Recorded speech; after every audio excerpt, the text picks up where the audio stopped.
নির্বাচনে প্রচারণার খবর জানাতে খুলনা, চট্টগ্রাম, শেরপুর থেকে যুক্ত হচ্ছেন আমাদের সহকর্মীরা। শুরুতেই যাচ্ছি খুলনায়, সেখানে আছেন সহকর্মী আমিরুল ইসলাম। আমিরুল, খুলনায় প্রচারণার হালচাল জানাবেন, প্রার্থীরা কি কি প্রতিশ্রুতি দিচ্ছেন সেই বিষয়ে বিস্তারিত জানাবেন। খুলনায় একেবারে প্রার্থীরা যেমন মাঠে ছুটছে, স্বজনরা, সমর্থকরা একেবারে ভোটারদের সমর্থন আদায়ের জন্য। এবং খুলনা 2 আসনটি একটা মর্যাদাপূর্ণ আসন। এই আসনে যে তৃণমূলে একটা অবস্থান থাকা যে প্রার্থী রয়েছে নজরুল ইসলাম মঞ্জু, তেমনি যেমন মাঠ চষে বেড়াচ্ছেন, অনুরূপভাবে ছাত্র শিবিরতে উঠে আসা এবং এই ওয়ার্ডের 31 নম্বর ওয়ার্ডের কাউন্সিলর জাহাঙ্গীর হেলাল তিনিও মাঠ চষে বেড়াচ্ছেন। যার কারণে যে এই আসনটা মর্যাদাপূর্ণ আসনে এখন প্রার্থীদের ঘাম বেরিয়ে যাচ্ছে বলা যায়। কথা বলবো এই আসনটিতে কি ধরনের উন্নয়নের প্রতিশ্রুতি দিচ্ছেন আপনার, বিশেষ করে ভোটারদের কাছে? ধন্যবাদ আপনাকে।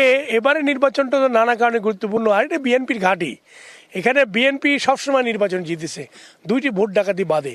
এবং আমরা এই অঞ্চলের মানুষের প্রত্যাশা এই যে বিগত 16 বছর কোনো উন্নয়ন হয় নাই, একটি উন্নয়নমুখী পরিকল্পনা নিয়ে আমরা জনগণের পাশে হাজির হয়েছি। সেটি হচ্ছে শিল্প বন্দরনগরী খুলনার পুরনো গৌরবকে আমরা ফিরে আনবো এবং জনগণের জন্য আমরা এখানে শিল্প কারখানা প্রতিষ্ঠা সহ ব্যবসা বান্ধব পরিবেশ আমরা রচনা করব এবং এমন একটি শহর গড়ে তুলব যে শহরের মানুষ নির্বিঘ্নে চলাফেরা করতে পারে। একটি স্বস্তি এবং শান্তির শহর এবং নিরাপদ শহর আমরা গড়ে তুলতে চাই।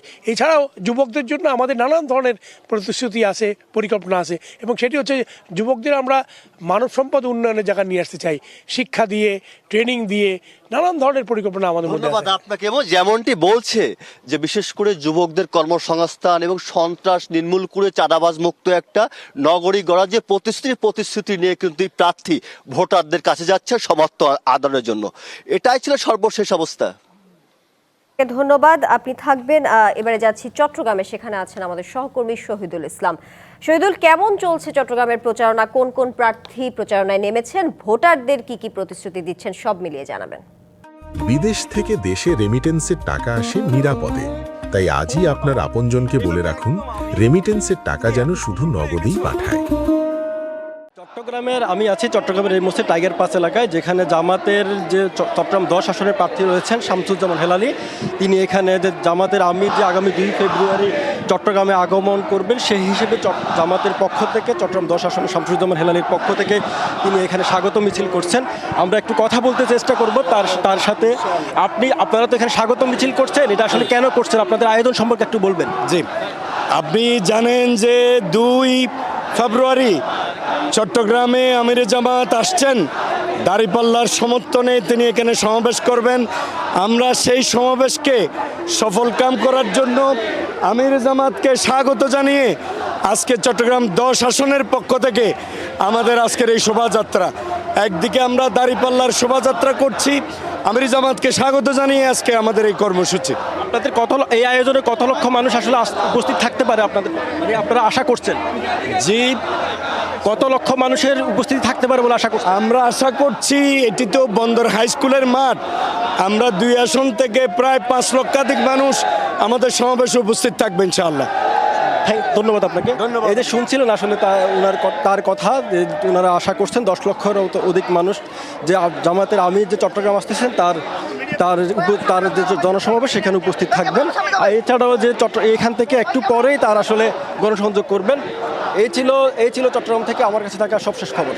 শহীদুল, আপনাকে ধন্যবাদ চট্টগ্রামের নির্বাচনের প্রচারণা নিয়ে যুক্ত থাকার জন্য। এবারে যাচ্ছি শেরপুরে, সেখানে আছেন সহকর্মী এস.এম. জুবায়ের। সংঘর্ষে হতাহতের ঘটনার পর জেলায় নির্বাচনী গণসংযোগের পরিবেশ এই মুহূর্তে কেমন দেখছেন?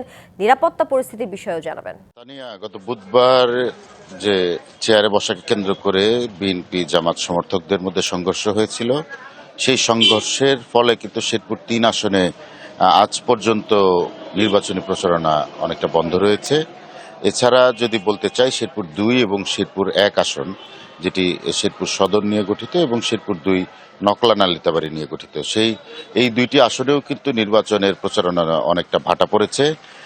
আমরা দেখছি যে আসলে এর আগে যেভাবে উৎসব মুখর পরিবেশে প্রার্থীরা, ভোটাররা নির্বাচনী প্রচারণায় অংশ নিচ্ছিলেন, সেটিতে কিন্তু অনেকটাই ভাটা পড়েছে। এছাড়া যদি বলতে চাই যে আইনশৃঙ্খলা পরিস্থিতির কথা, আইনশৃঙ্খলা শেরপুর 3 আসনে 4 প্লাটুন বিজিবি সহ সেনাবাহিনী, র্যাব, পুলিশ কিন্তু সেখানে দায়িত্ব পালন করছেন, বিভিন্নভাবে টহল দিচ্ছেন এবং বিভিন্ন মোড়ে মোড়ে অবস্থান নিয়ে তারা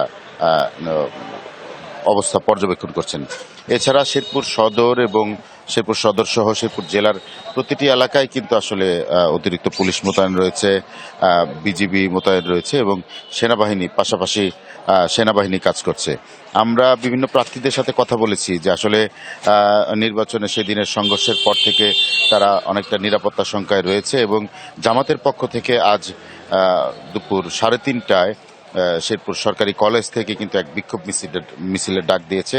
তো আসলে জামাতের পক্ষ থেকে জানানো হচ্ছে যে তাদের যে সহকর্মী, তাদের যে শ্রীবর্দী উপজেলা জামাতের নেতা যিনি মারা গেছেন মাওলানা রেজাউল করিম, তার মৃত্যুর সাথে যারা জড়িত তাদেরকে দ্রুত গ্রেপ্তার করা না হলে তারা আরো কঠোর আন্দোলনে যেতে পারে এবং যদি নির্বাচনী পরিবেশ দ্রুত আইন শৃঙ্খলা পরিস্থিতি উন্নতি করা না যায় তাহলে কিন্তু আসলে তারা নির্বাচন নিয়েও শঙ্কা জানিয়েছে। তানিয়া, শেরপুর থেকে আমার কাছে আপাতত নির্বাচনী প্রচারণার এই ছিল সবশেষ খবর।